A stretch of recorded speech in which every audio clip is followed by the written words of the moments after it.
bonsoir à tous, merci d'être ici. Donc aujourd'hui nous accueillons donc Arnaud Durand, donc qui est né dans la région et qui a fait son master et sa thèse à Montpellier et qui est désormais maître de conférence donc à l'université de Lyon. Et il est également donc membre de l'Institut universitaire de France. Et donc il va nous parler aujourd'hui donc du lien entre maths et océan, donc prévoir l'océan, une science du compromis. Donc cette conférence va clôturer en fait le mois des mathématiques appliquées et industrielles, qui a comporté donc 4 présentations devant différents publics. Donc il y a eu des lycéens, des classes préparatoires, des étudiants de master et des enseignants-chercheurs, et vous aussi, voilà, vous faites partie du grand public pour la dernière conférence. Donc je tiens à remercier des partenaires nationaux, donc notamment la Société des mathématiques appliquées et industrielles, donc qui fait le lien entre le maths et industrie et qui permet d'organiser donc certaines présentations grand public. Il y a eu aussi donc le réseau thématique optimisation et l'INRIA, donc qui est l'Institut national de recherche et des technologies du numérique, et des partenaires locaux, donc l'Université de Montpellier, le laboratoire de mathématiques IMAG et l'IRES de Montpellier, donc qui est l'Institut de recherche pour l'enseignement des sciences. Et donc un grand merci aussi à la mairie de Montpellier et à Montpellier Méditerranée Métropole, donc qui nous a associés à cet événement, donc l'Agora des Savoirs, et qui nous permet d'être ici ce soir. Et donc j'espère qu'on aura encore l'occasion d'organiser d'autres conférences donc en lien avec les mathématiques. Donc je vais laisser la parole à Arnaud. Merci.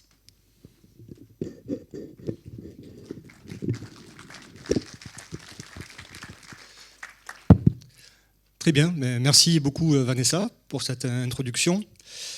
Donc voilà, je suis donc très heureux de pouvoir voilà, m'adresser à vous aujourd'hui, ce soir. Effectivement, voilà, je suis natif de Montpellier. J'ai effectué toutes mes études ici. J'ai même soutenu ma thèse de doctorat ici, sous la direction de Fabien Marche. Je profite d'ailleurs pour le remercier pour tout ce qu'il m'a apporté voilà, au cours de ces années-là. Donc aujourd'hui, en fait, voilà, en 2 mots, donc voilà, Vanessa m'a déjà présenté. Je travaille moi à l'Institut Camille Jordan, qui est le laboratoire de mathématiques de l'université de Lyon. Et effectivement, dans le cadre de mes recherches, je suis amené en fait à étudier des problèmes qui ont trait à l'océanographie. Et c'est ce qui va nous occuper donc aujourd'hui. Alors, je tiens déjà à m'excuser un petit peu.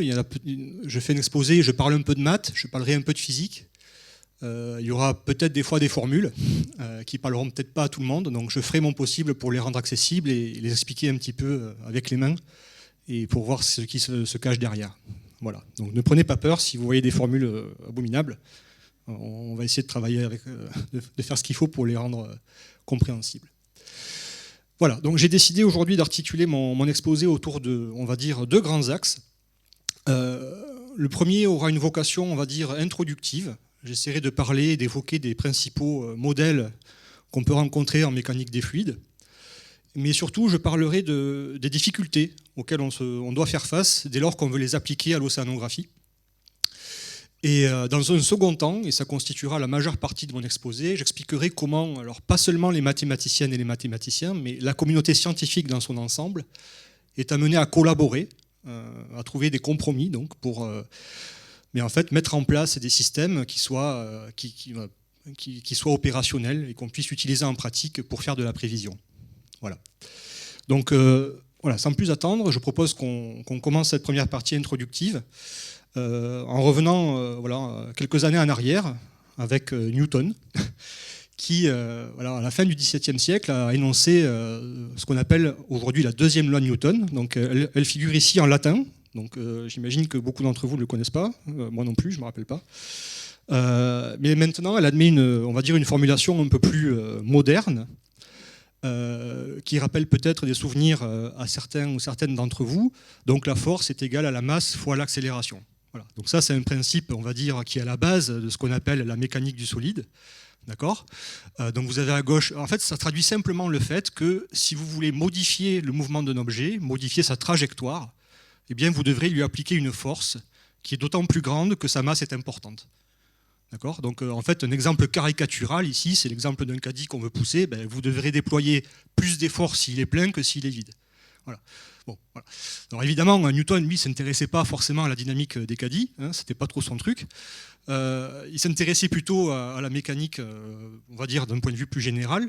Et ces lois, à l'époque, ont notamment été utilisées pour conférer, on va dire, une assise théorique à tout ce qui avait trait à la mécanique du solide, et notamment la mécanique des planètes. Voilà.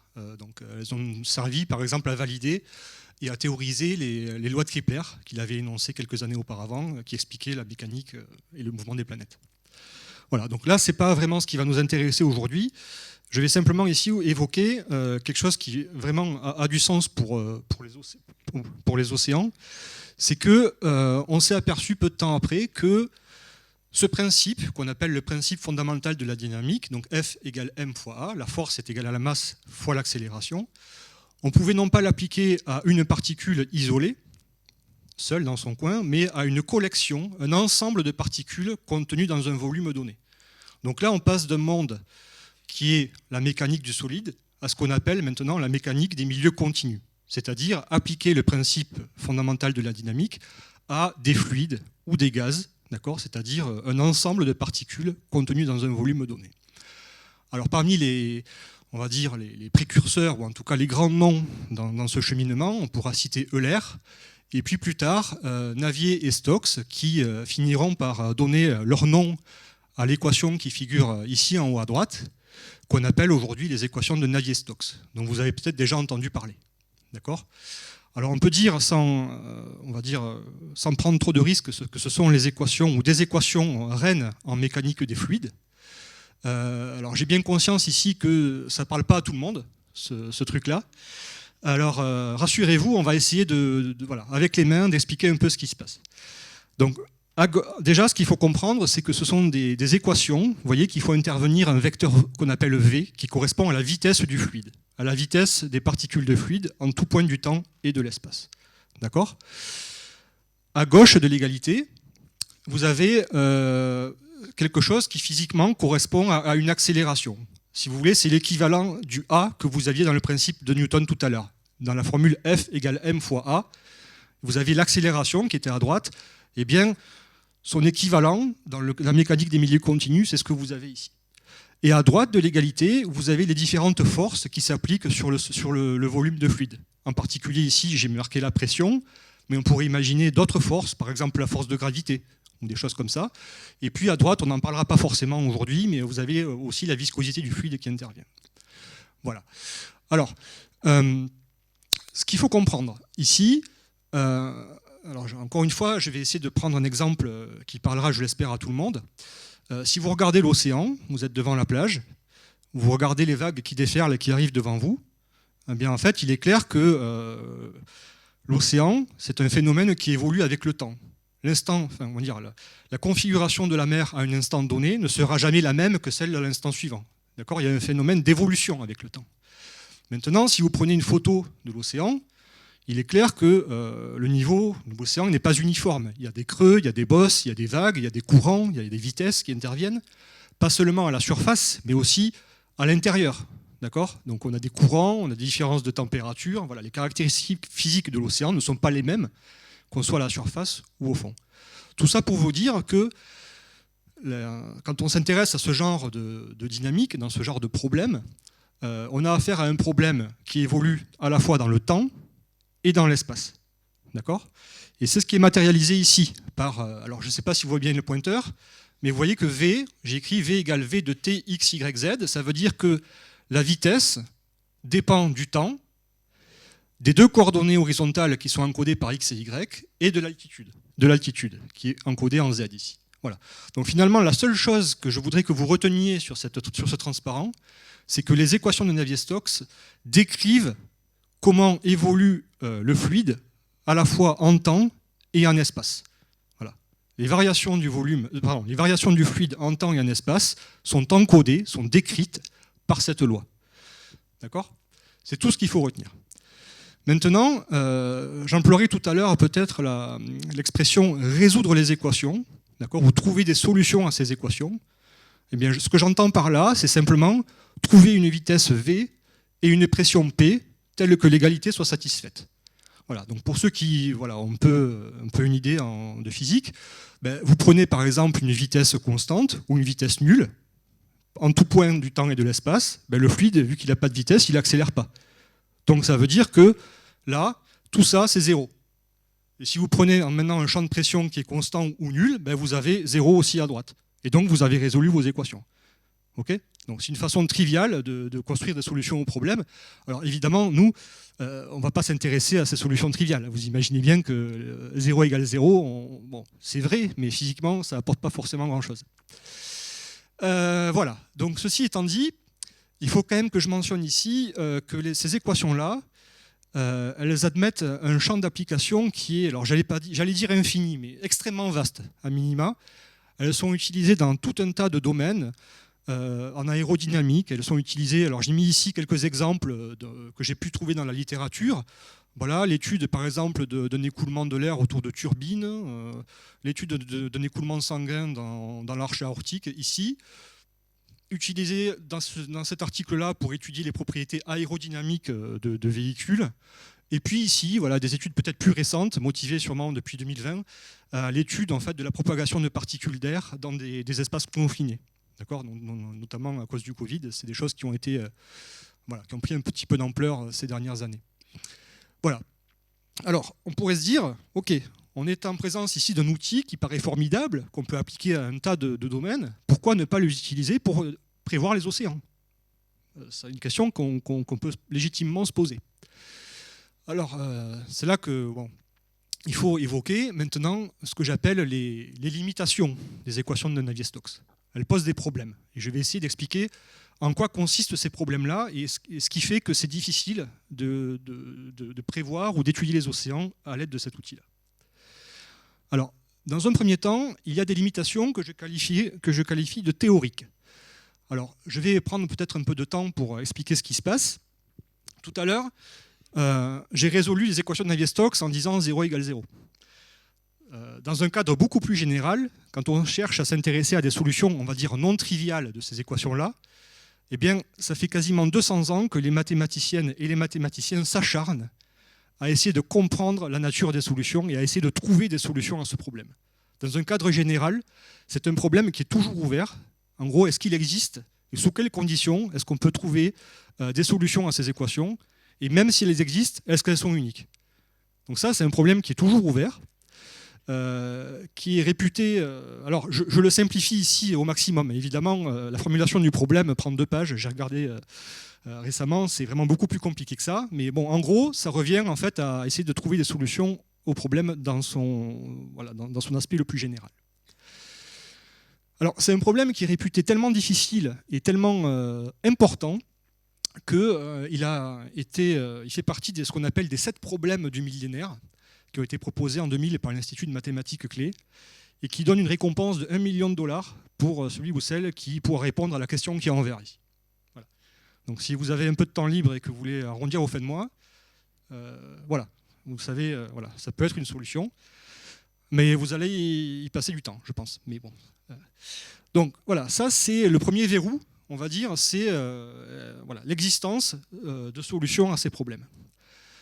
Et donc j'évoquerai maintenant la deuxième limitation, qui est, on peut voir ça comme un corollaire de la première, c'est que puisqu'on n'est pas en mesure de construire des solutions exactes à ces équations, ou en tout cas c'est très difficile, la seule chose qu'on soit en mesure de faire, c'est de construire des programmes informatiques pour essayer de construire des solutions approchées à ces problèmes-là. Voilà. Et c'est vraiment tout l'enjeu des gens qui font du code et de la simulation numérique, c'est d'essayer de proposer, de construire des solutions approchées au problème parce qu'on ne sait pas le résoudre de manière exacte. Voilà.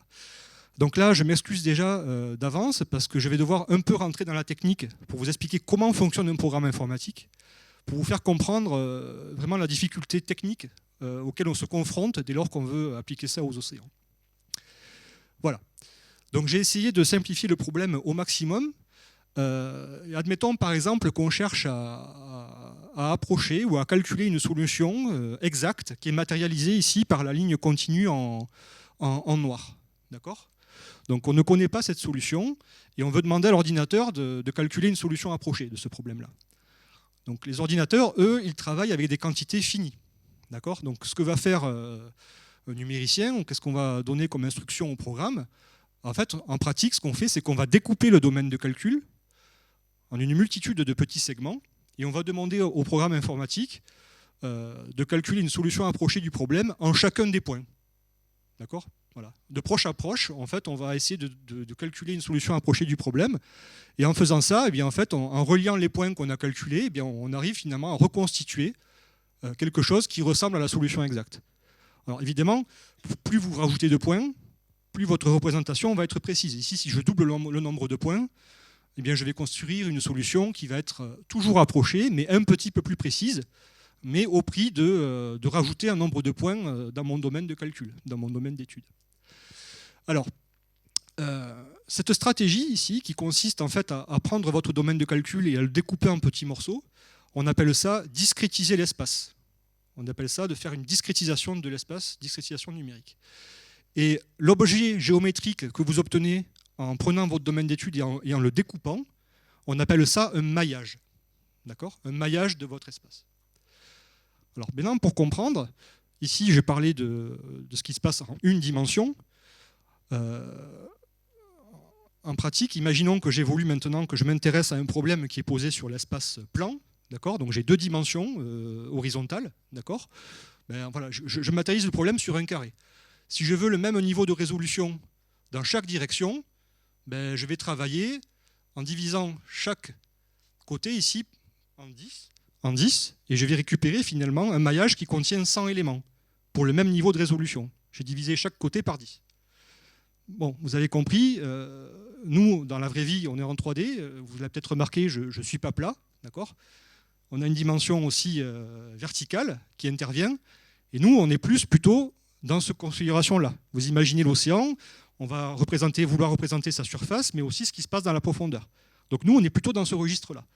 Et vous voyez que pour le même niveau de résolution, c'est-à-dire 10 éléments dans chaque direction, eh bien on arrive en fait à travailler avec 1000 petits cubes. Alors, il faut bien que vous ayez conscience ici que si vous essayez de représenter l'océan avec 10 points par direction, vous n'allez pas voir grand-chose. D'accord ? Donc une idée qu'on pourrait introduire, c'est de dire, bon, ben, très bien, on va ce qu'on appelle raffiner le maillage. Plutôt que de prendre 10 points de résolution, j'en prends 100 dans chaque direction. Vous avez bien compris qu'on va avoir affaire maintenant à une croissance exponentielle du coût calculatoire. C'est que maintenant, du coup, en 1D, j'ai 100 éléments sur un côté. En 2D, ben, j'ai 100 fois 100. Donc on arrive déjà à 10 000 éléments. Et en 3D, c'est 100 fois 100 fois 100. Donc je suis à déjà 1 million d'éléments, rien qu'avec 100 points par direction. Vous voyez ? Donc là, j'espère au moins vous avoir fait toucher du doigt très rapidement la complexité des calculs à laquelle on s'expose dès qu'on fait des simulations en 3 dimensions. D'accord ? Alors pour finir de convaincre celles et ceux qui ne sont pas forcément convaincus encore, je reviens donc aux exemples que je vous ai donnés tout à l'heure. Alors je ne les ai pas choisis au hasard parce que pour chacun d'entre eux, dans les articles, je suis allé fouiller et ils ont donné des informations intéressantes sur les temps de calcul qu'il a fallu pour faire ces simulations. Alors j'ai mis un petit tableau ici, que je vais un petit peu commenter. Je vais par exemple m'intéresser à ce qui s'est passé ici, là, dans cette étude-là. Ils ont essayé de reproduire ou d'étudier l'écoulement sanguin dans l'aorte, d'accord, au cours d'un battement cardiaque. Donc ça veut dire que le temps réel physique qu'on veut simuler, c'est 1 seconde à peu près, un peu moins, ou un peu plus, ça dépend des gens.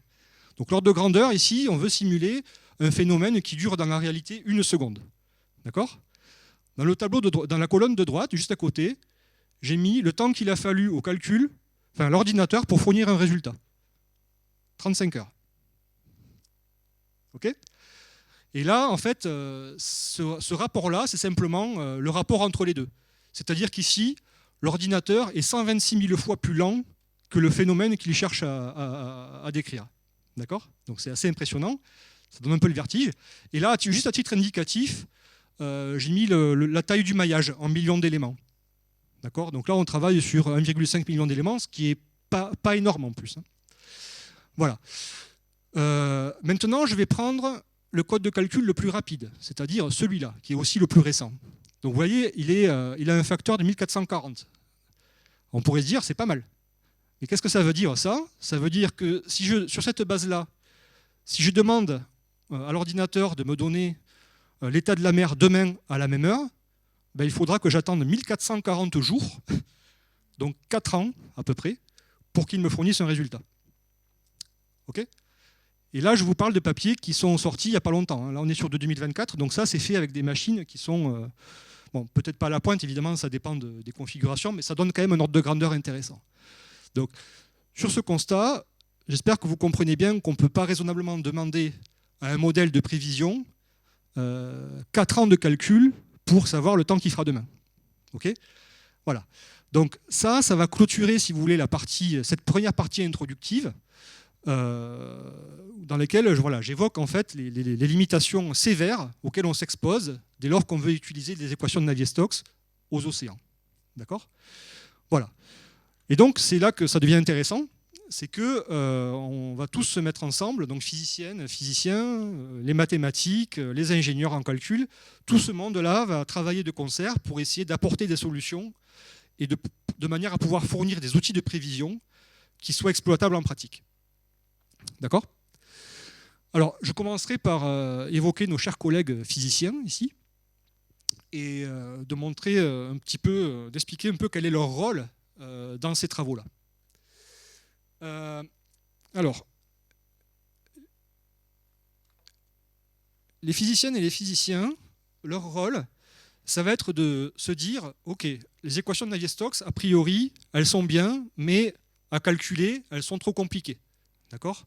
Donc, ce qu'ils vont essayer de faire, c'est d'essayer d'identifier dans ces équations, ou dans ces lois physiques, s'il n'y a pas des choses qu'on pourrait négliger. D'accord ? De manière à simplifier les équations en espérant que les programmes de calcul tournent plus vite. D'accord ?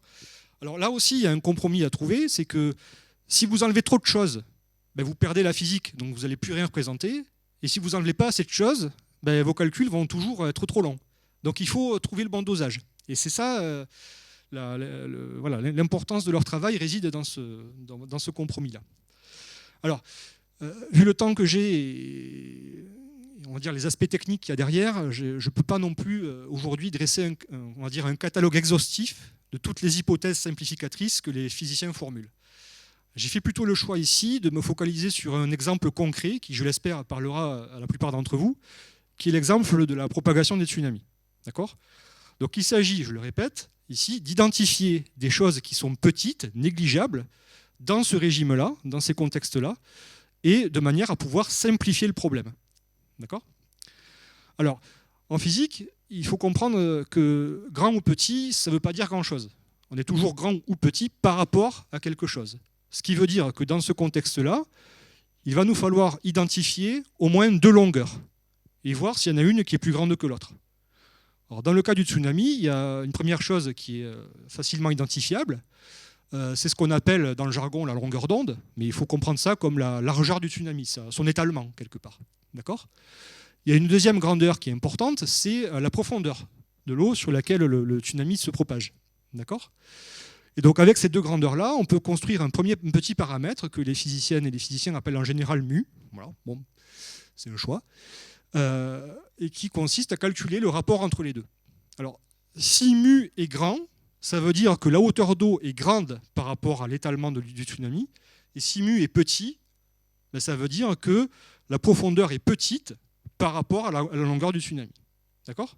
Et donc, on pourrait se demander, ok, avec ces éléments-là, pourquoi ne pas essayer de regarder si ce paramètre est grand ou petit ? D'accord ? De voir ce qui se passe. Alors, autant je pense que tout le monde ici a peut-être une idée de ce que peut être H0 en eau profonde, quand on est vraiment à grande échelle. On atteint assez facilement des profondeurs de 4000 mètres ou 5000 mètres. Mais ce qui est plus intéressant, c'est savoir si certaines ou certains d'entre vous ont une idée de la longueur d'onde caractéristique d'un tsunami. Est-ce que, je sais qu'il y en a qui ont la réponse ici, notamment parce que je leur ai fait subir ma présentation au moins 2 ou 3 fois. Mais est-ce que vous auriez une idée, quelqu'un, de la longueur d'onde typique d'un tsunami Non? Alors j'entends voilà, des ordres de grandeur de 10-15 km. Alors honnêtement, c'était ma réponse aussi au début quand je n'étais pas au courant. Mais en fait, on est plus sur de la centaine de kilomètres en réalité. C'était assez étonnant.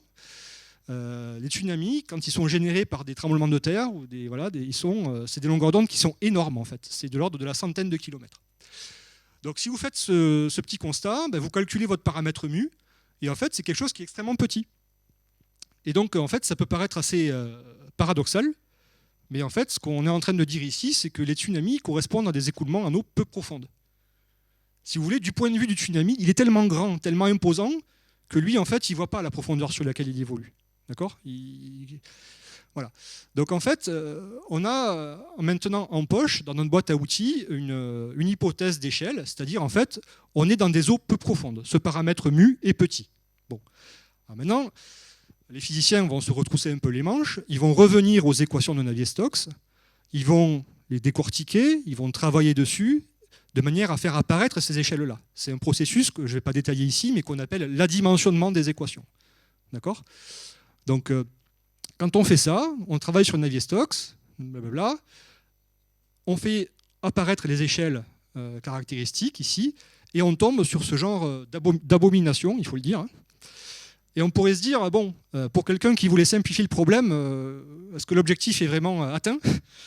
Ça fait peur, rassurez-vous, ça ne me fait pas forcément plus envie qu'à vous, ce genre de truc. Mais si on jette un coup d'œil un peu plus, de manière un peu plus précise, en fait, on s'aperçoit que le paramètre mu, il apparaît quasiment partout.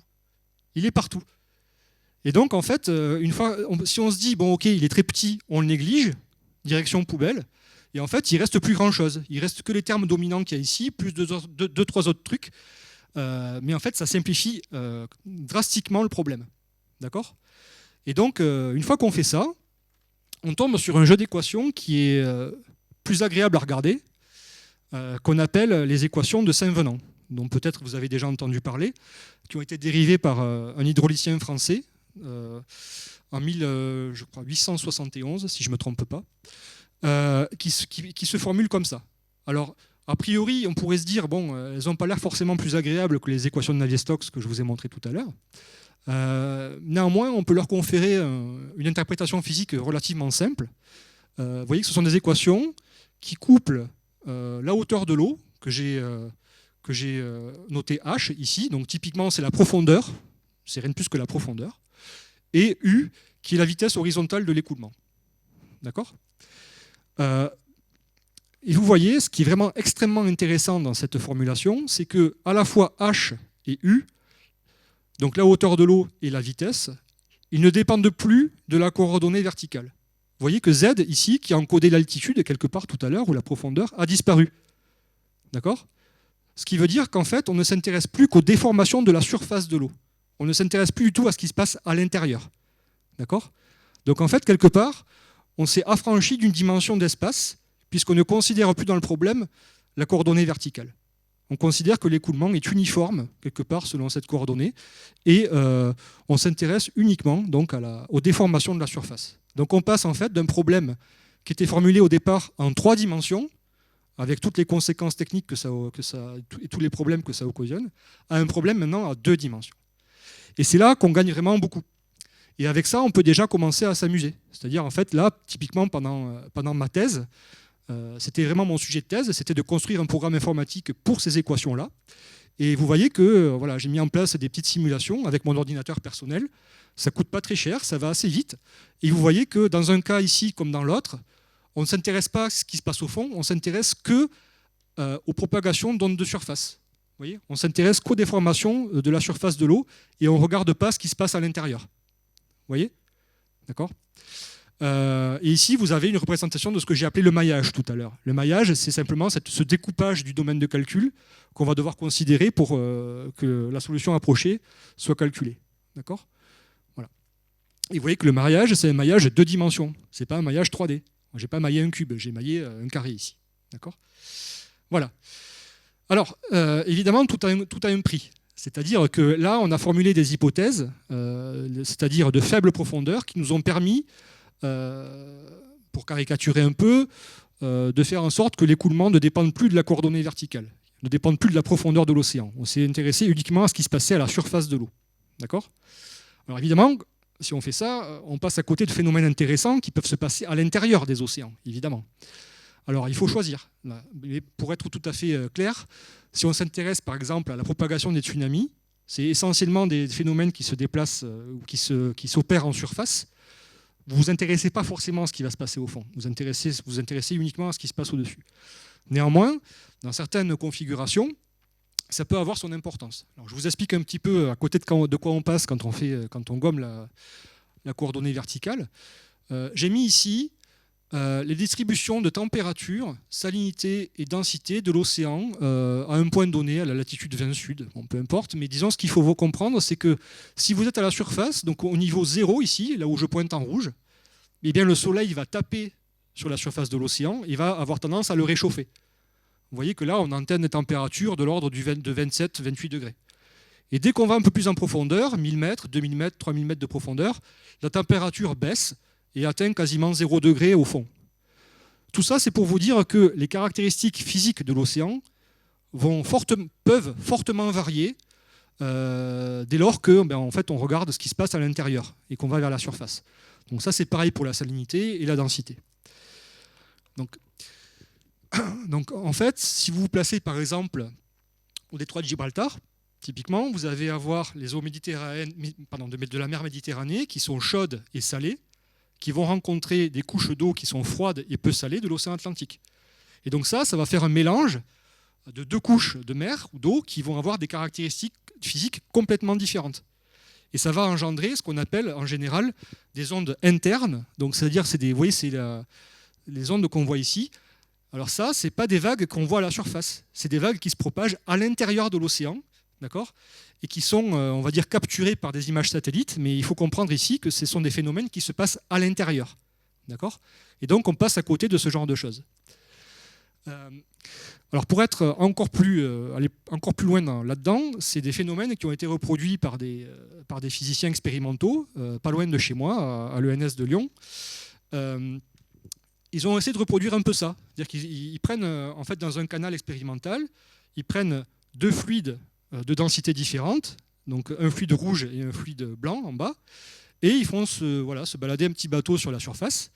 Et ce que vous observez, c'est que, en fait, on n'a aucune déformation de la surface de l'eau, d'accord ?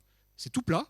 Et suite au passage du bateau, vous voyez qu'en fait, il y a le développement d'une onde à l'interface entre les deux couches, qui va d'une part rattraper le bateau, le ralentir ici, elle va absorber sa vitesse, et une fois qu'elle le passe, paf, le bateau accélère de nouveau. Vous voyez ? Donc là, on le voit de manière plus précise, la vague arrive, elle rattrape le bateau, et puis là, elle le pousse. Donc voilà. Ça, c'est un phénomène qui est bien connu, notamment des pêcheurs. On appelle ça le phénomène des eaux mortes. Je ne sais pas si vous en avez déjà entendu parler, mais souvent, les pêcheurs, ça arrive, en tout cas, qu'ils soient sur leur bateau.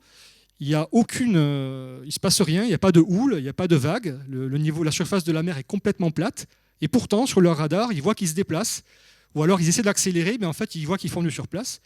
Et en fait, ce qu'il faut réaliser, c'est que c'est la couche du fond qui bouge et ils sont un peu comme sur un tapis roulant. Voilà. Donc ça, c'est un phénomène qui est assez intéressant et qu'évidemment, on n'arrive pas à capturer quand on ne regarde pas ce qui se passe à l'intérieur. Typiquement, quand on utilise les équations de Saint-Venant, par exemple. Là, j'ai peut-être aller un peu vite. Ici, je vais essayer de récupérer. Voilà. Alors l'autre cas où l'hypothèse, on va dire, qu'on a formulée pour simplifier les équations de Navier-Stokes, donc l'hypothèse de faible profondeur, atteint ses limites, c'est quand les vagues arrivent près des côtes. Quand les vagues arrivent près des côtes, elles vont sentir quelque part l'élévation de la surface de la mer, ici.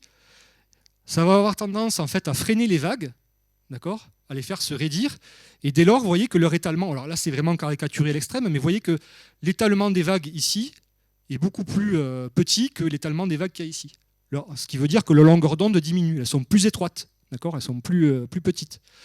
Et donc dans ce contexte-là, on peut se demander, est-ce que la longueur d'onde est toujours très grande par rapport à la profondeur, puisque la longueur d'onde a diminué? Et en fait, la réponse, c'est plus tellement. C'est-à-dire que là, on sort du champ de validité de l'hypothèse qu'on a formulée. Et donc, si vous simulez des vagues côtières, typiquement avant le point de déferlement, avec des équations de Saint-Venant, eh bien, vous allez avoir ces structures-là, triangulaires, qui ne correspondent pas forcément à grand-chose dans la réalité, parce que vous avez, on va dire, dépassé les hypothèses de validité de votre modèle. Vous n'êtes plus dans un domaine, ou dans un régime, on appelle ça, qui valide. D'accord ? Et donc, en fait, ce que font les mathématiciennes et les mathématiciens, et les physiciennes, c'est de rajouter des corrections aux équations pour essayer de correspondre un peu mieux à la réalité. Alors ça, typiquement, vous pouvez le voir quand vous allez à la plage. La prochaine fois si vous allez à la plage, vous essayerez de faire attention à ça. Avant que les vagues ne déferlent, juste avant le point de déferlement, vous allez voir que les vagues vont avoir tendance à se cambrer, à se raidir, à augmenter en amplitude, et après elles déferlent. Et voilà. Et en fait, ça, c'est quelque chose qui est bien reconstruit par la solution qui est en bleu foncé ici. Alors, je ne peux pas détailler évidemment les corrections que j'ai apportées pour y arriver, mais ce que je veux dire, c'est que le modèle de Saint-Venant qu'on a évoqué précédemment est trop simple parce qu'il fait l'hypothèse que la longueur d'onde est grande, alors que dans ces régions-là, quand les vagues se cambrent, la longueur d'onde est petite, quelque part. Et du coup, le modèle ne marche plus. Voilà. Bien. OK. Donc j'ai évoqué un peu l'utilité, la nécessité d'avoir les aspects physiques dans ces problèmes-là. Maintenant, je vais parler un petit peu de quelque chose que je connais un petit peu mieux, qui est l'apport des mathématiques dans ce contexte. Alors, ce rôle, je l'ai décliné autour de 3 axes.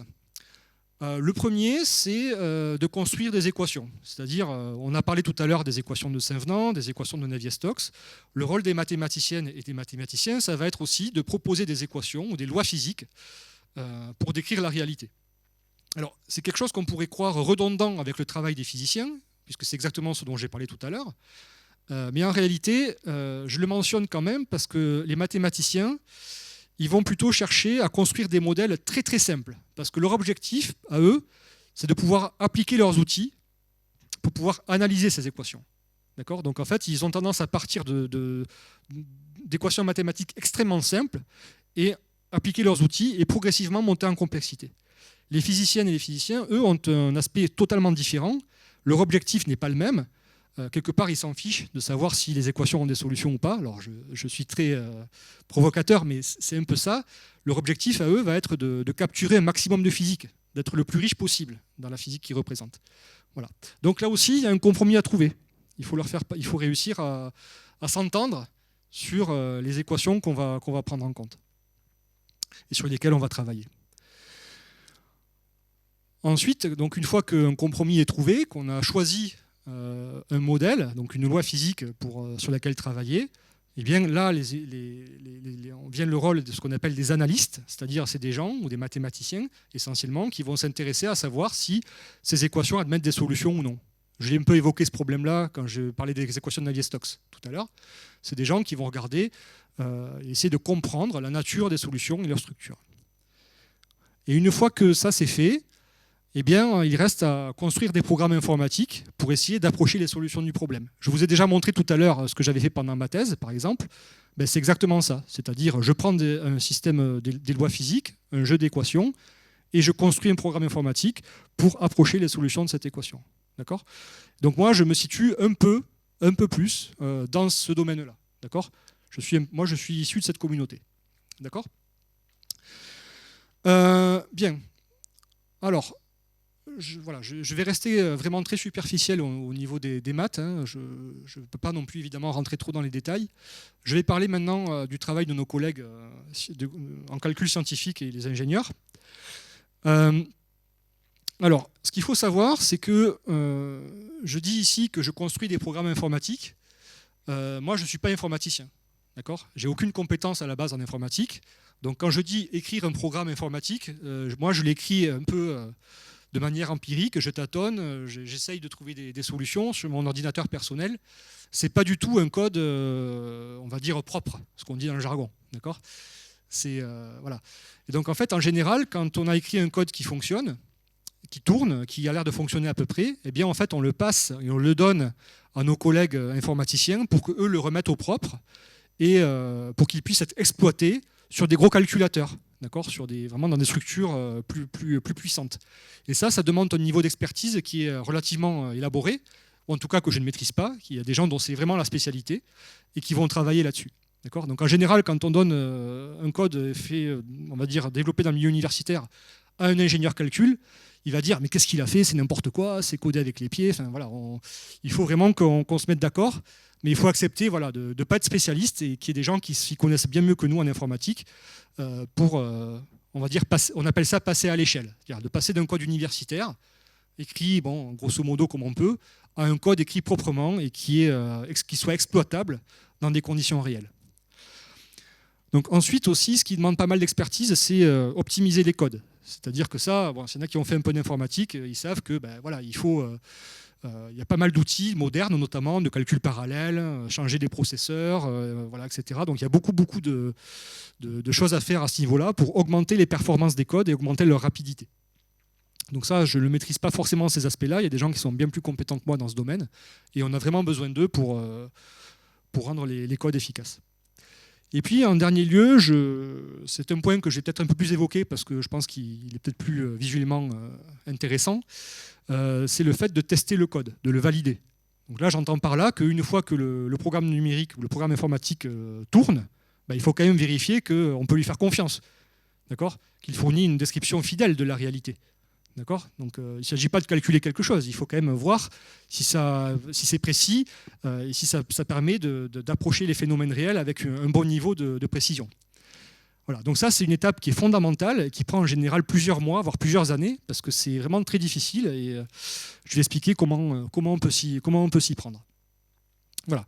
Donc je terminerai ce que j'ai à dire ici aujourd'hui en parlant de la validation des codes.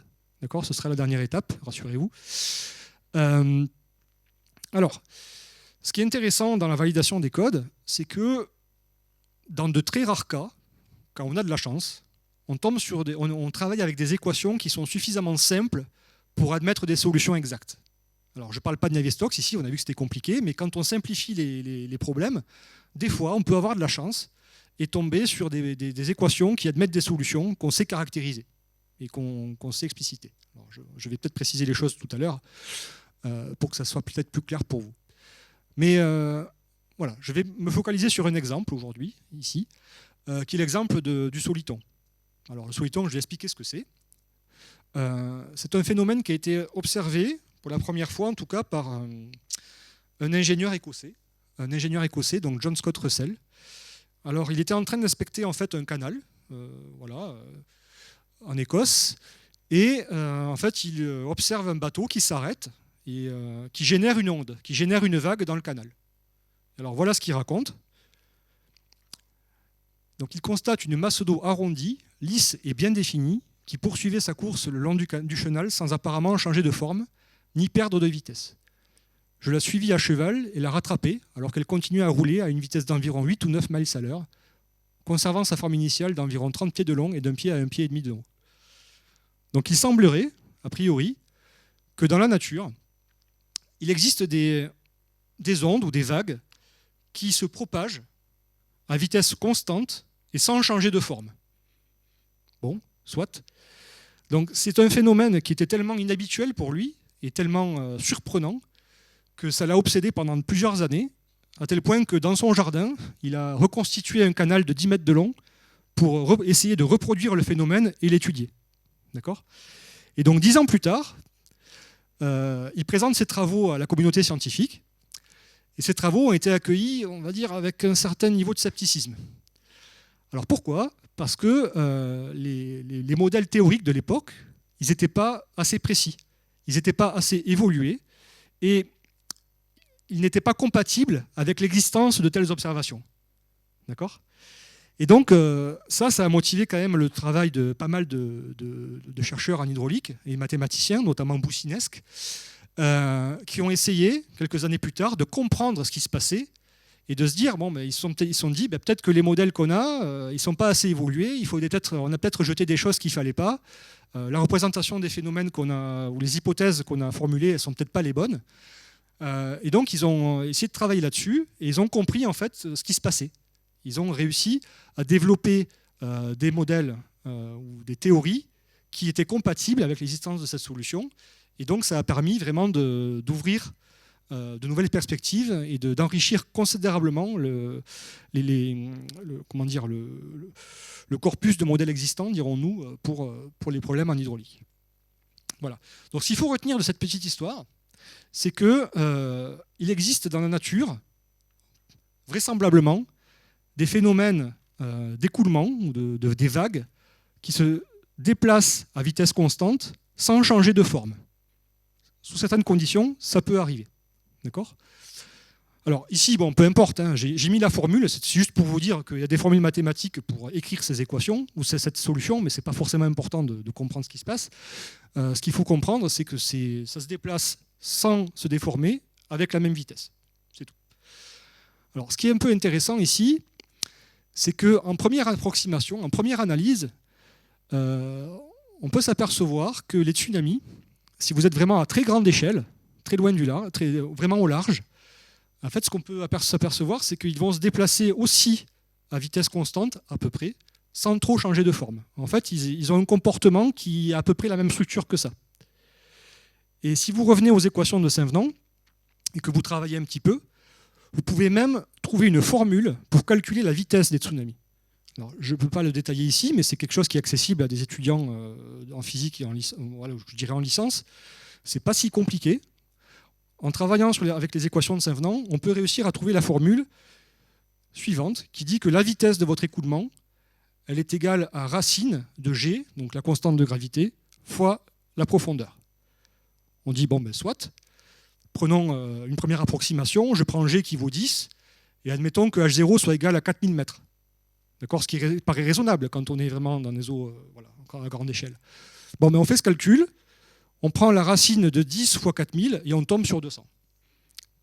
200 mètres secondes. Donc au début, quand j'ai fait ces calculs, moi j'étais un peu surpris. Je me suis dit 200 mètres secondes, je me suis dit que j'avais laissé traîner un zéro quelque part. Mais en fait, non. Un tsunami en km/h, là on est sur du 720 km/h, donc c'est à peu près, on est sur de l'avion de ligne, hein, d'accord, en termes de vitesse. Voilà, donc c'est relativement rapide. Hein. Voilà, donc c'est quelque chose, un fait qui est assez surprenant, mais voilà, les choses sont ce qu'elles sont et un tsunami, ça va vite. Voilà, c'est ce qu'il faut retenir ici. Voilà, maintenant, donc, je reviens donc pour terminer, je reviens à cette petite formule là, à la solution exacte. Donc en fait, on peut se servir de ça pour valider les programmes numériques. C'est-à-dire qu'en fait, notre programme numérique, notre programme informatique, il va calculer une solution approchée d'un problème dont je connais déjà la solution. D'accord ? Donc en fait, on peut s'en servir pour comparer les deux. Donc typiquement, là, ce que vous avez en haut, c'est la solution exacte qui est matérialisée par les traits noirs en pointillés, et en bleu, c'est la solution qui est fournie par mon programme informatique. Donc en haut, là, ça paraît être n'importe quoi, mais pourquoi ? Parce que j'ai mis que 100 mailles dans mon domaine. J'ai utilisé que 100 petits segments. C'est pas assez pour représenter un phénomène. Et vous voyez, ça fait n'importe quoi. Mais ça, c'est parce que, justement, j'ai pas assez de points dans mon domaine de calcul, je ne l'ai pas assez maillé. Mon maillage n'est pas assez fin, on dit. Et vous voyez, si j'utilise maintenant 2000 points ou 2000 mailles, les choses vont beaucoup mieux. Et on peut se dire ici que, en fait, on a une bonne conformité entre la solution calculée par mon programme, qui est en bleu ici, et la solution exacte qui est matérialisée avec les pointillés. Voilà. Alors, que se passe-t-il quand on n'a pas de solution exacte ? Donc là, catastrophe, on ne sait pas quoi faire. Alors, sauf que non, on fait appel à une autre communauté, qui est celle des physiciens expérimentaux et des mécaniciens. Alors eux, donc là je remercie mes collègues de Grenoble, qui s'intéressent justement au transport sédimentaire et à la morphodynamique des plages. Donc eux, en fait, ils ont des laboratoires et ils sont équipés de caméras, d'une multitude de caméras et de capteurs qui permettent en fait d'enregistrer les déformations de l'eau ou la vitesse de l'eau dans certaines configurations. Alors ici, comme je le disais, eux, ils s'intéressent en fait aux déformations du fond marin induites par les vagues, donc au transport sédimentaire. C'est pour ça que vous voyez ici en fait des dunes ou des éléments qui sont transportés par le fluide, parce qu'ils s'intéressent justement aux impacts des vagues sur le fond marin. Alors, nous, à notre niveau, c'est pas vraiment, c'est des choses qu'on va négliger. Je pourrais peut-être en parler tout à l'heure si j'ai le temps, mais c'est pas vraiment le sujet ici. Ce que je dis par là, c'est que ce qu'il faut comprendre, c'est qu'ils sont en mesure de nous fournir des données calculées dans des conditions réelles, qui correspondent à des vraies vagues qui ont été générées dans des laboratoires. Et donc, ça nous fournit donc des éléments auxquels on peut comparer nos programmes informatiques. Alors là, je peux juste vous raconter un peu ce qu'on a fait avec certains collègues. Ça, c'est une histoire vraie, je peux vous dire. Donc, ce qui s'est passé, c'est que quand je construisais mes algorithmes, mes programmes pour simuler l'océan, voilà, j'ai essayé de reproduire avec l'outil informatique une expérience qui a été menée en laboratoire. D'accord ? Donc cette expérience est la suivante. Vous générez des vagues au large, donc, qui vont apparaître sur la gauche, là, tout à l'heure, dans un bassin dans lequel vous avez un obstacle en plein milieu, qui a une forme de trapèze. Et vous allez voir que quand les vagues vont passer, elles vont voir cet obstacle-là et elles vont subir des déformations qui sont assez complexes. D'accord ? Et ce qu'ont fait les ingénieurs et les mécaniciens dans leur petit laboratoire, ils ont mis une caméra au point que j'ai indiqué ici, d'accord ? Et ils ont enregistré les déformations de la surface en fonction du temps. D'accord ? Et ça a généré les données que vous avez en pointillé ici, en noir. D'accord ? Donc là, je fais tourner mon programme. Vous voyez qu'en fait, il ne se passe absolument rien ici. Il ne se passe rien, c'est tout plat parce que en fait, les vagues ne sont pas encore arrivées ici. Il n'y a pas encore de déformation. Les vagues ne sont pas arrivées. Et vous allez voir que dès que les vagues vont arriver ici, les déformations vont commencer à s'opérer et on va pouvoir comparer si notre programme est conforme à l'expérience. D'accord ? Alors attendez 2 secondes, je vais essayer de retrouver ça. Donc vous voyez, donc voilà, ça va calculer maintenant quelque chose. Vous allez voir, dès que la vague va arriver à la gauche, voilà, vous voyez, ça va commencer à osciller et on va récupérer des déformations. Alors en rouge, c'est ce qui est produit par mon programme informatique et en bleu et en noir, c'est les données réelles qui m'ont été données par mes collègues. Bon, donc quand on est là, on se dit, bon, ben, c'est pas trop mal, on a à peu près les bons ordres de grandeur, mais a priori, c'est perfectible. Vous êtes d'accord ? C'est pas parfaitement conforme. Donc là, il y a 2 solutions. Il y a 2 solutions. Soit c'est moi qui fais un programme qui ne marche pas, c'est-à-dire j'ai oublié des termes, ou alors j'ai oublié quelque chose, il y a un bug dans mon code, ou j'ai l'ai mal paramétrisé, enfin bref, il y a plein de solutions possibles. Soit c'est les équations elles-mêmes, c'est la physique qui n'est pas assez riche. C'est-à-dire que mes équations, j'ai choisi des équations qui n'étaient pas assez... que j'ai trop simplifiées. J'ai peut-être mis des termes à la poubelle en disant ils ne sont pas importants, on ne va pas les prendre, on va gagner un peu de temps. Et en fait, je me rends compte que, en fait, non. Donc en fait, alors, quand je me suis convaincu que ce n'était pas moi le problème, que je n'avais pas fait d'erreur dans mon code, je suis allé voir mes collègues physiciens et je leur ai dit est-ce qu'on n'aurait pas mis à la poubelle des choses qui finalement pourraient nous servir. Donc on a fouillé un peu, on a travaillé, et on s'est dit en fait oui, peut-être qu'il y a 2-3 trucs qu'on pourrait rajouter pour essayer d'améliorer les choses. Et voilà ce qu'on a obtenu juste après. Donc là, j'ai le même programme informatique, j'ai juste rajouté 2 quantités physiques qu'on avait négligées avant et qu'on a rajoutées après. Donc c'est exactement le même protocole. Voilà. Et donc là, merci aux expérimentateurs. Ils ont permis de nous faire comprendre qu'on avait oublié des choses dans la physique. La physique du problème qu'on représentait n'était pas assez précise. Et en fait, on a réussi à récupérer et à aller extraire des choses qu'on avait jetées au préalable et qui finalement s'étaient avérées indispensables dans ces conditions-là. Voilà. Donc, je terminerai maintenant sur des applications. C'est-à-dire, en fait, une fois que tout le monde a réussi à travailler ensemble de concert et à collaborer, on peut aboutir à des codes de calcul qu'on appelle opérationnels, c'est-à-dire des codes qui peuvent être utilisés pour faire de la prévision, d'accord, de submersion ou de la prévision des océans. D'accord ? Donc là, je vous montre un premier exemple qui a été réalisé par mon directeur de thèse donc en 2008. Donc c'est une expérience qu'il a réalisée avec son propre schéma numérique, donc son propre programme, pour reproduire un épisode de Tempête Johanna en 2008. Et vous voyez donc le résultat de ces calculs. Donc ici, ça peut paraître un film d'animation, mais en fait, il faut comprendre que cette animation, elle résulte vraiment de calculs d'un programme informatique qui est basé vraiment sur de la physique derrière. D'accord ? C'est pas uniquement un film. D'accord ? Et donc vous voyez effectivement les masses d'eau qui arrivent progressivement et qui rentrent dans les terres, et donc qui sont à même de reproduire ce genre d'épisode de submersion. Voilà. Donc voilà, on aboutit des fois effectivement à des codes qui fonctionnent bien et qui sont capables de reproduire donc, des phénomènes réels et de manière bien concrète. Et pour faire ça, on n'a pas besoin de 4 ans de calcul. C'est ça que je vous dis. D'accord ? C'est des calculs qui vont plus vite que le temps réel. D'accord ? Donc c'est vraiment des choses assez efficaces. Voilà. Donc ce que vous avez peut-être remarqué ici dans cette vidéo, c'est que les calculs sont limités vraiment à ce qui se passe très très près des côtes. Vous voyez que finalement les masses d'eau, en gros l'eau commence quelque part après le point de déferlement des vagues. On est vraiment très très près des côtes. Vous voyez ? Donc là, on est à peu près à 10-15 mètres des côtes et on commence les calculs dans cette zone-là. Pourquoi ?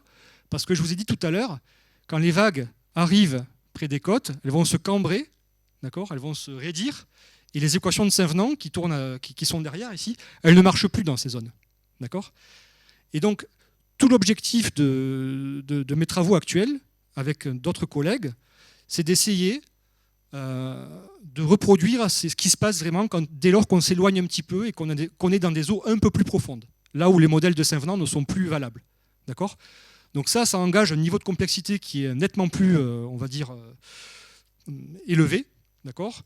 Et ça fait l'objet ça fait maintenant peut-être, je dirais, plus d'une dizaine d'années que je travaille avec des collègues, et notamment le CHOM, donc le service hydrographique et océanographique de la marine.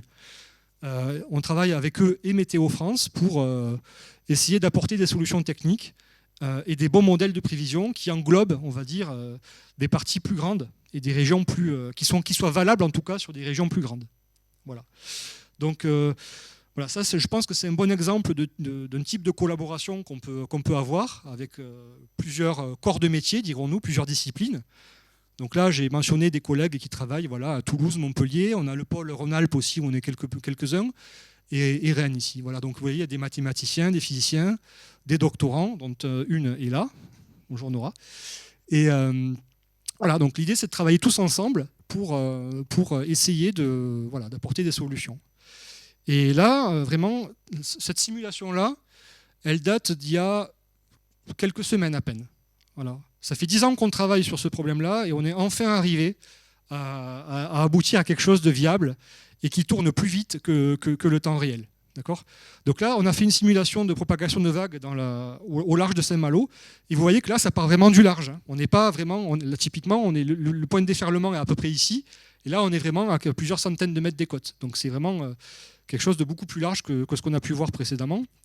Et vous voyez, voilà, on voit ici les déformations de l'eau parce qu'il y a des obstacles sous la mer. On est capable de regarder les submersions, des choses comme ça. Et les choses tournent bien. J'ai demandé à l'ingénieur de calcul, Frédéric Couder, qui travaille à Toulouse. Donc là, c'est un phénomène qui dure peut-être plusieurs heures. Et ça a demandé que 20 minutes de calcul. Vous voyez, donc on est vraiment sur des ordres de grandeur qui sont largement acceptables. Et voilà, je terminerai maintenant en évoquant juste un cas d'étude qu'on a fait. Alors, rassurez-vous, ce n'est pas la prévision pour demain.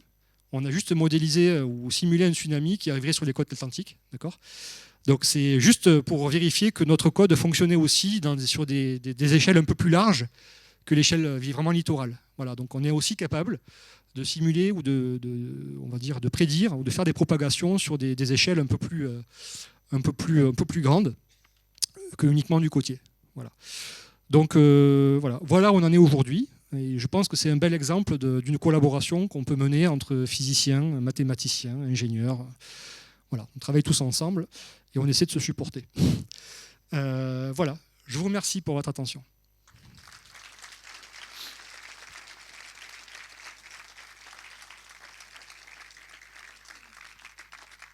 Bonjour. Moi, j'ai vu beaucoup de choses. Il y avait beaucoup d'interfaces partout, dans tous les sens, avec de la communication qui devait être fluide.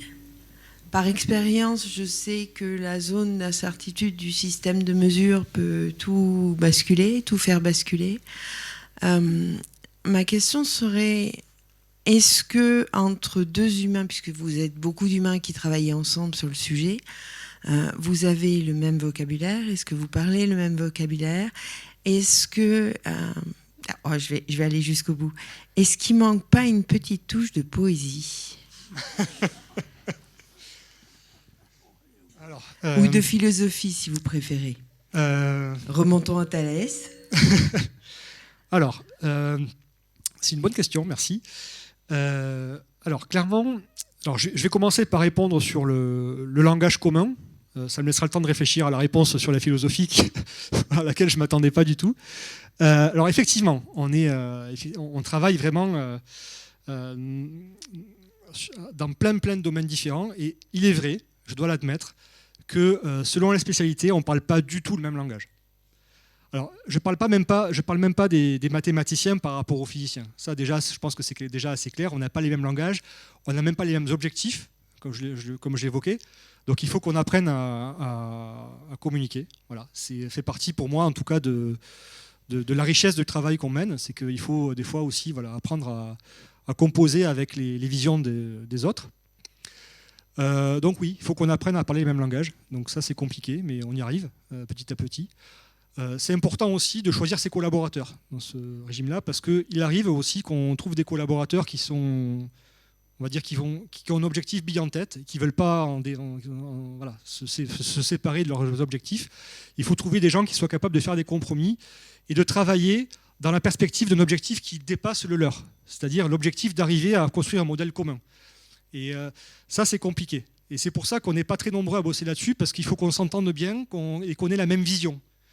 Donc c'est véritablement ça qui nous motive et qui fait en sorte qu'on va se forcer petit à petit à comprendre ce que fait l'autre et même à travailler en ayant dans l'idée.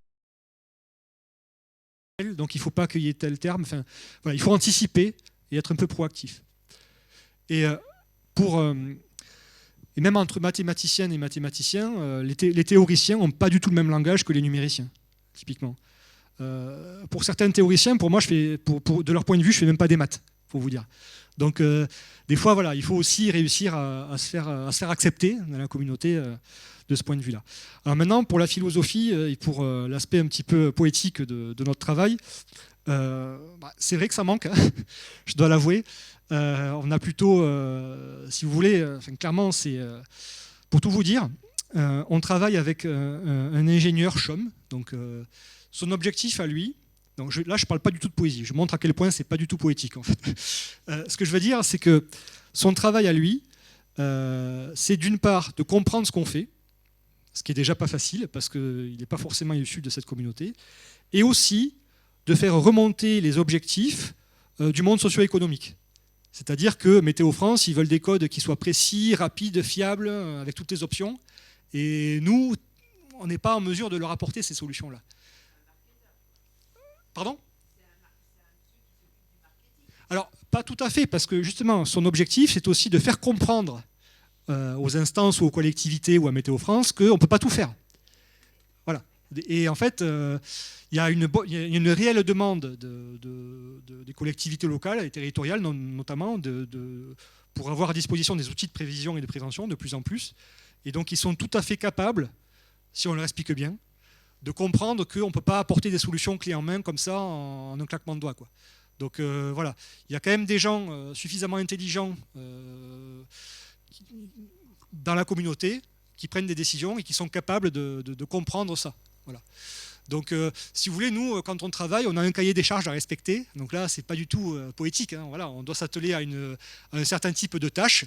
On dit ça va nous prendre 5 ans, ça 4 ans, 3 ans, et puis on établit un calendrier là-dessus. Donc je sais très bien que ça ne répond pas à votre question d'ordre poétique, mais voilà, on a un cahier des charges à respecter et on essaye de faire notre mieux pour y arriver, quoi. Oui. En fait, l'ordre poétique, c'était aussi dans le travail qui est fait entre les scientifiques, dans le sens de... je passe par un autre chemin pour permettre quelque part de voir autre chose qu'on n'a pas vu et d'avoir une discussion qui soit un peu plus, bien sûr, en gardant les scientifiques toujours dans leur objectif à eux, mais de dire ah bah tiens finalement si l'électron il s'approche et puis que d'un seul coup il s'en va, c'est qu'il y a une raison, peut-être que ça pourrait être ça. Et bêtement, en fait, c'est le fou du roi, quoi. Oui, alors, je comprends un peu mieux du coup, et en fait, ce que vous décrivez, c'est quelque part l'essentiel de notre travail. C'est-à-dire qu'en fait, on passe notre temps à explorer des pistes qu'on n'a pas imaginées avant. justement parce qu'on est confronté à des obstacles que jusque-là on n'a pas su surmonter. Et donc précisément, il faut qu'on collecte des points de vue différents, originaux, qu'on passe par des chemins un peu détournés, précisément pour contourner ces obstacles. Voilà. Et donc voilà, je comprends un peu mieux la nature de votre question. En fait, c'était tellement évident pour moi que voilà. Mais en fait, effectivement, notre travail consiste principalement à essayer des choses, à tenter des trucs, et qui, dans la plupart du temps, ne fonctionnent pas. C'est ça le truc. C'est que quand on publie un papier ou qu'on montre des résultats, on vous montre peut-être le pourcentage de choses qui a marché dans tout ce qu'on a essayé, et sachant que tout le reste, c'est des brouillons jetés à la poubelle, quoi. Donc voilà, c'est parfois ingrat, des fois on se prend des murs, mais c'est aussi intéressant parce qu'on voilà, on essaye des choses et on navigue un petit peu comme ça. C'est pas toujours, on va dire, rentable, mais c'est pas le but. C'est pas le but. Voilà. Donc moi, c'est ce qui aussi m'intéresse dans ce travail-là, c'est pas forcément d'être productif, mais essayer d'explorer des choses nouvelles et de tenter de prendre d'autres chemins différents quand les choses ne fonctionnent pas. Voilà. Est-ce que votre modèle peut être utilisé pour extrapoler le retrait du trait de côte court terme, moyen terme? Alors, à court terme, oui. Typiquement sur des épisodes de marée, par exemple, ou des épisodes de tempête, ou des épisodes, on va dire, de l'ordre de la semaine ou du mois. Alors, on ne l'a pas encore fait, mais vu les niveaux de performance en calcul qu'on a, on est en mesure maintenant de faire tourner des simulations qui vont prendre en compte des phénomènes de l'ordre de la semaine ou du mois. Voilà. Donc, pour répondre précisément à cette question, ce n'est pas des choses qu'on a encore regardées, mais effectivement, c'est précisément ce vers quoi on veut tendre. Maintenant, si vous parlez de la montée des eaux ou du retrait du trait de côte en fonction effectivement du changement climatique, des choses comme ça, c'est des phénomènes qui vont s'opérer sur des échelles de temps beaucoup plus grandes, qui nécessitent de faire tourner des modèles sur parfois plusieurs années. Et là, on est encore assez loin.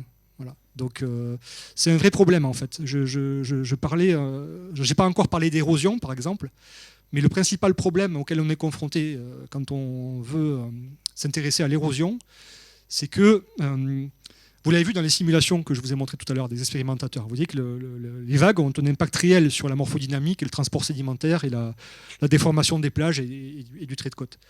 Et en fait, les vagues, en fait, leur période caractéristique, c'est de l'ordre de la dizaine de secondes. Elles arrivent, elles déferlent, elles repartent. Et l'érosion, ça s'opère sur des échelles de temps qui sont de l'ordre de l'année, voire de la dizaine d'années. Et donc, en fait, trouver un modèle qui est capable de capturer des phénomènes qui vont de la seconde jusqu'à l'année, c'est très, très compliqué. Et ça, vraiment, c'est un réel problème. Et pour être tout à fait honnête, il y a beaucoup de... C'est un champ de recherche qui est très actif et très ouvert, mais qui, voilà, a encore de belles années devant lui, parce que c'est un problème qui est encore ouvert. Enfin, il y a des belles choses qui sont faites, mais de là à construire un modèle prédictif qui fasse des vagues et de l'érosion en même temps, c'est encore hors de portée. Oui, moi c'est une question tout à fait autre, merci d'abord. Mais qu'est-ce qui explique que les météorologues qui s'occupent de l'air, mais qui ne me paraissent pas très différents, voire plus compliqués que la mer, arrivent à faire des prévisions à peu près fiables en un temps limité et que ce soit si compliqué pour l'océan? Alors, ce n'est pas une spécificité à l'océan. Le problème des océans qu'on rencontre, il est à peu près similaire à celui qu'on rencontre aussi dans la météo, en fait. Et donc, en réalité, ce qu'il y a derrière les modèles de météo, alors je ne suis pas du tout spécialiste, mais ce qui se passe derrière, c'est qu'il y a aussi un certain nombre d'hypothèses simplificatrices qui sont formulées, qui ne sont pas les mêmes que celles des tsunamis, évidemment, mais qui vont avoir pour effet de simplifier les calculs et de les faire tourner dans des temps plus raisonnables. Voilà. Donc, pareil, encore une fois, je dis peut-être des bêtises, mais il me semble que pour la météo, ce n'est pas tout à fait Navier-Stokes qui est résolu, ce sont des formes, on va dire, un peu plus édulcorées, un peu plus simplifiées, qui permettent d'aller un peu plus vite. Il y a aussi un autre aspect, c'est que Météo France, ils sont dotés de supercalculateurs, ils ont une puissance de feu qui est vraiment démentielle, et donc ils peuvent se permettre de faire tourner énormément de calculs en parallèle pour avoir des prévisions à un jour, par exemple. Voilà. Et donc ça, ils ont une puissance de calcul qui est quand même suffisamment imposante, importante, pour pouvoir se permettre de mobiliser beaucoup de ressources pour faire de la simulation. Mais d'un point de vue physique, effectivement, les modèles qui régissent la météo et les modèles qui régissent les océans ne sont pas si différents. La seule chose qui diffère, c'est les hypothèses de simplification qu'on va formuler pour l'un et pour l'autre, qui ne sont pas forcément les mêmes. Et je ne prétends pas avoir un niveau de connaissance suffisant pour l'atmosphère pour vous dire quelles sont celles qui sont formulées.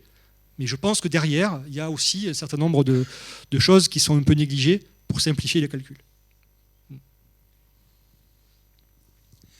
Merci pour votre conférence.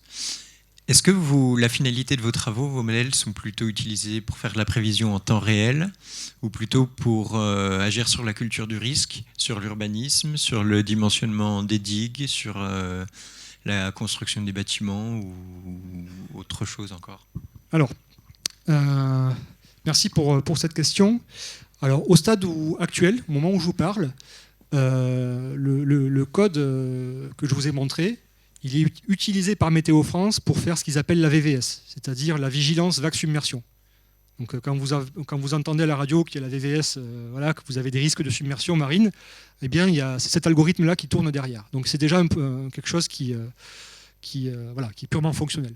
Ensuite, l'objectif qu'on a, nous, c'est de rendre ce code accessible pour qu'effectivement il soit utilisé et il soit opérationnel effectivement, pour faire de la dimension et pour faire de la prévention de risque, de l'urbanisme. En fait, nous, on est une toute petite communauté. On est à peine une dizaine de permanents à travailler là-dessus. Et donc, les applications, tout ce qu'on fait, nous, c'est développer l'outil. Et on espère, à terme, le rendre suffisamment malléable pour pouvoir l'appliquer à plein d'autres domaines. Mais ça, du coup, c'est pas forcément de notre ressort. Mais en fait, tous les exemples que vous avez mentionnés, ils sont accessibles avec notre code. Voilà. C'est quelque chose qui est a priori tout à fait faisable. D'accord ? Voilà, donc pour l'instant, on est juste à faire de la submersion, mais à terme, il y a aussi de l'interaction vague-structure aussi pour les marées houlomotrices, des choses comme ça, pour mettre en place des générateurs d'énergie marine. Et ça, c'est aussi un champ de recherche qui est extrêmement actif et on pourrait envisager aussi d'améliorer le code pour faire de l'interaction vague-structure ou des choses comme ça. Enfin, il y a beaucoup. En fait, le potentiel de ce code est, à mon sens, assez élevé parce qu'il tourne très vite. Et on l'a déjà validé sur pas mal de configurations qui prouvent qu'a priori, on n'est pas dans les choux, quoi. Ça marche relativement bien. Oui, vous avez évoqué l'eau qui monte en fait en quelque sorte dans un océan, en évoquant par exemple l'exemple du tsunami. Est-ce que ce sont les mêmes équations, les mêmes modèles qui peuvent régir l'eau qui tombe, c'est-à-dire ce qui descend de la montagne, il n'y a plus une certaine quantité d'eau, et la prévision des inondations dans le milieu des rivières et des fleuves? Alors, oui, en fait, les équations que j'ai mentionnées sur les équations de Saint-Venant, elles sont aussi valides dans tout ce qui est les lacs et l'hydraulique des écoulements en rivière. Voilà. Donc c'est des équations qui permettent aussi de modéliser les cours d'eau, peut-être même des vagues de submersion dans des cours d'eau lors d'épisodes d'inondation, des choses comme ça. Donc c'est vraiment c'est des équations qui sont utilisées pour ça aussi. Je ne sais pas si vous vous rappelez, alors rappelez peut-être pas, ça date maintenant de quelques années, peut-être même 60 ans, je ne sais pas, la rupture du lac de Malpasset près de Fréjus, je ne sais pas si ça parle à certains d'entre vous. Donc ça, c'est un phénomène effectivement qui a été terrible, hein. Il y a eu plusieurs dizaines de morts, qui a été reproduit et qu'on a pu simuler avec les équations de Saint-Venant, et on s'est aperçu qu'effectivement, en fait, ce qui s'est passé, c'est que il y avait des centrales hydroélectriques en aval de la vallée qui ont été détruites en fait par le passage de l'eau. Et donc en fait, malheureusement, ça nous donne une bonne indication de la vague d'inondation, quand est-ce qu'elle est arrivée. Ça correspond au moment où les centrales ont cessé de fonctionner. Et donc, en utilisant les équations de Saint-Venant, en fait, on a comparé les temps d'arrivée à ces centrales fournis par Saint-Venant et les temps réels, et on s'est aperçu qu'effectivement, ces équations-là, a priori, elles donnaient des bonnes indications sur les temps et l'arrivée de la vague. Alors maintenant, pour l'eau qui tombe, donc voilà, l'eau des écoulements en rivière, Saint-Venant, c'est bien, on sait faire. Par contre, coupler ça avec des modèles hydro pour la pluie, pour prendre en compte les précipitations, c'est quelque chose qui est, on va dire, encore ouvert, quoi. Pas ouvert, mais qui fait l'objet on va dire, de plusieurs études et de recherches. En gros, c'est le couplage océan-atmosphère, en fait, typiquement. C'est coupler en fait les intempéries, les précipitations, avec des modèles d'écoulement à surface libre comme les équations de Saint-Venant. Déjà, Saint-Venant, c'est compliqué, mais dès lors qu'on commence à s'intéresser à la pluie et aux interactions qu'il peut y avoir avec l'atmosphère, même mathématiquement, c'est très très compliqué. Voilà. Bonsoir. Merci pour votre présentation. J'avais une petite question. Est-ce que vous pensez, ou est-ce qu'actuellement déjà l'IA vous aide c'est peut-être un mot boîte noire un petit peu, mais est-ce que ça peut vous aider Alors, dans l'élaboration des modèles? Alors, je répondrai oui et non. Une bonne réponse de scientifique. Alors, déjà, ce qu'il faut comprendre, on parlait tout à l'heure de champs de recherche et d'essayer de trouver des pistes nouvelles, ou quand on est confronté à un obstacle, d'essayer de trouver des solutions auxquelles on n'aurait pas pensé. Ça, je dirais que par nature, ça ne peut pas être fait par l'IA. Parce que l'IA, elle travaille avec des bases de données de choses qui ont déjà existé. Et donc, c'est quelque chose, on ne pourra jamais trouver des solutions en termes de recherche pure grâce à l'IA. À moins que, enfin voilà, je veux pas, peut-être que je me trompe, mais au stade actuel, voilà, les chercheurs sont là pour justement trouver des pistes nouvelles et envisager des solutions qui n'ont jamais été envisagées avant. Et ça, j'ai l'impression que l'IA, je ne suis pas spécialiste du domaine, mais voilà, à partir du moment où on l'alimente par des choses qui existent déjà, je vois mal comment on pourrait en sortir quelque chose qui est complètement disruptif. Maintenant, là où l'IA peut nous apporter beaucoup, c'est que j'en ai pas parlé ici, mais en général, par exemple, quand vous voulez faire du transport sédimentaire, ou que vous voulez, on va dire, utiliser les équations de Saint-Venant pour décrire des phénomènes un peu plus complexes, comme le charriage ou des choses comme ça, vous avez plein de lois empiriques qui interviennent, c'est-à-dire des lois que les physiciens établissent et dans lesquelles il y a pas mal de paramètres qui sont calibrés. Par exemple, la porosité, les coefficients de friction du fond, la rigidité du milieu, enfin, il y a plein de petits coefficients comme ça qu'on essaie de calibrer à l'œil, du grosso modo, quoi, mais en fait, il n'y a rien de vraiment précis, il n'y a pas de constante universelle en fait. Et pour ça, l'IA serait vraiment très utile, parce qu'en fait, en gros, il s'agirait de trouver les paramètres optimaux qui correspondent le mieux à la réalité, en faisant tourner des cas-tests, et en multipliant et alimentant les bases de données comme ça, pour affiner les modèles et trouver des paramètres optimaux. Voilà. Moi, c'est comme ça que j'envisage l'IA, plutôt en complément pour essayer de construire des modèles un peu plus précis que ceux qu'on a déjà.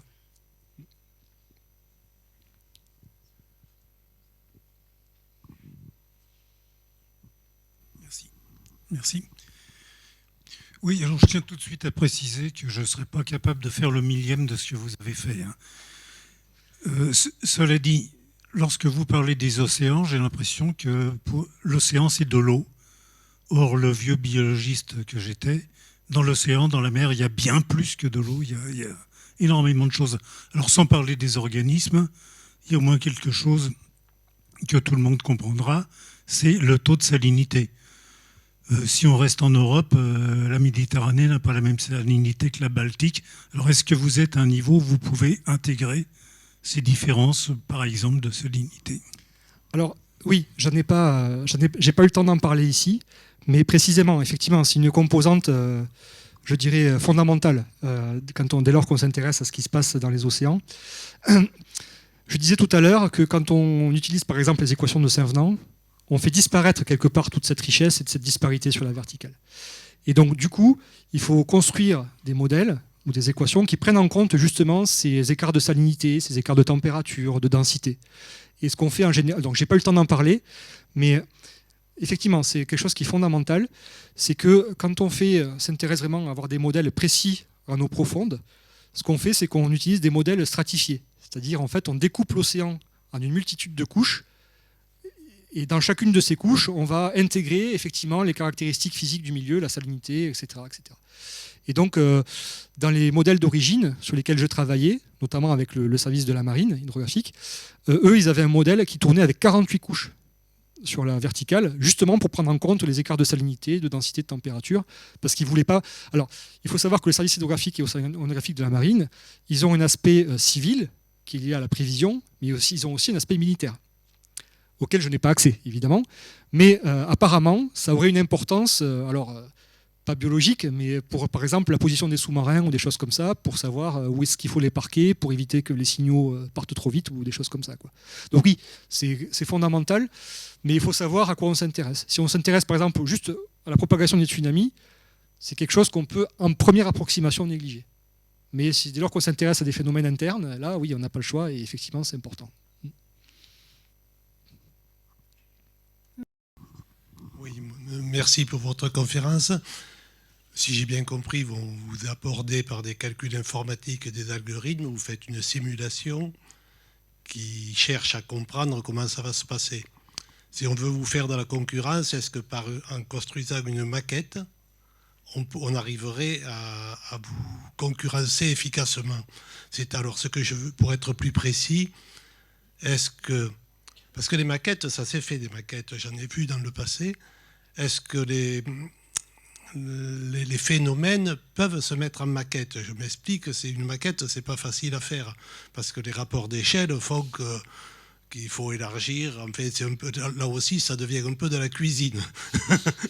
Donc, voilà. Alors, est-ce que les phénomènes, en gros, peuvent être approchés par des maquettes? Alors, je dirais qu'ils peuvent être reproduits par des maquettes. Je parlais tout à l'heure du lac de Malpasset, par exemple. C'est un phénomène qui a été reproduit en maquette, justement, aussi, pour justement étudier ce qui s'était passé. Le problème, c'est que, a priori, on ne peut pas faire des maquettes sur tout le littoral. Donc, en fait, les maquettes, en fait, effectivement, on se donne une zone d'intérêt, on fait cette maquette, et on peut ensuite regarder quelles sont les zones à risque, etc. Et donc, en fait, oui, en pratique, c'est faisable. Après, effectivement, vous parlez de phénomènes d'échelle. Si la maquette est trop petite, on va avoir des phénomènes qui sont là à petite échelle qu'on n'a pas à grande échelle. Je parle par exemple de la tension de surface ou des choses comme ça.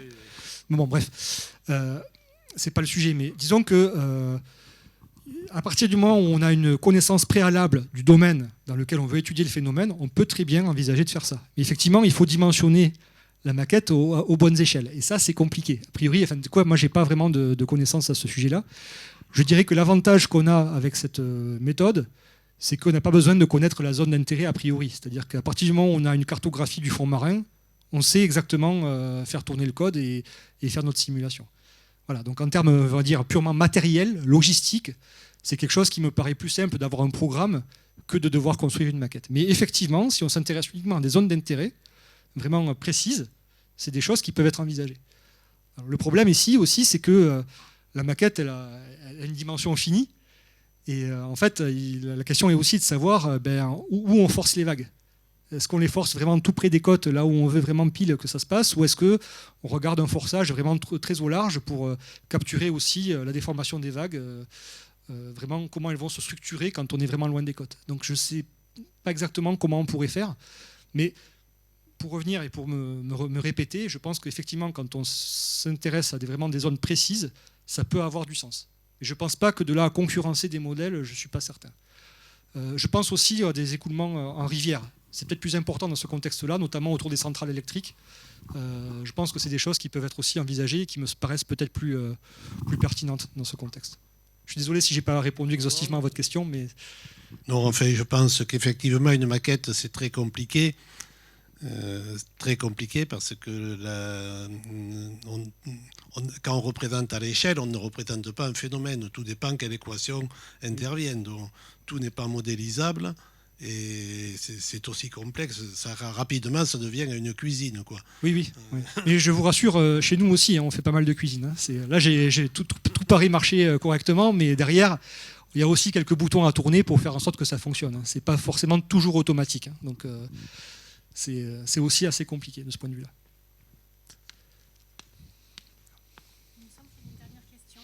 On va prendre la dernière question, si vous voulez bien. Pas de problème. Bonsoir. Bonsoir. Merci pour votre prestation. J'ai beaucoup apprécié, mais je trouvais que c'était très concrète. C'était plutôt vers l'océan, etc. Donc, avec ma collègue à côté, on parlait de peut-être, ça sera intéressant de faire l'application de la mathématique dans notre vie quotidienne. Hein? Exactement.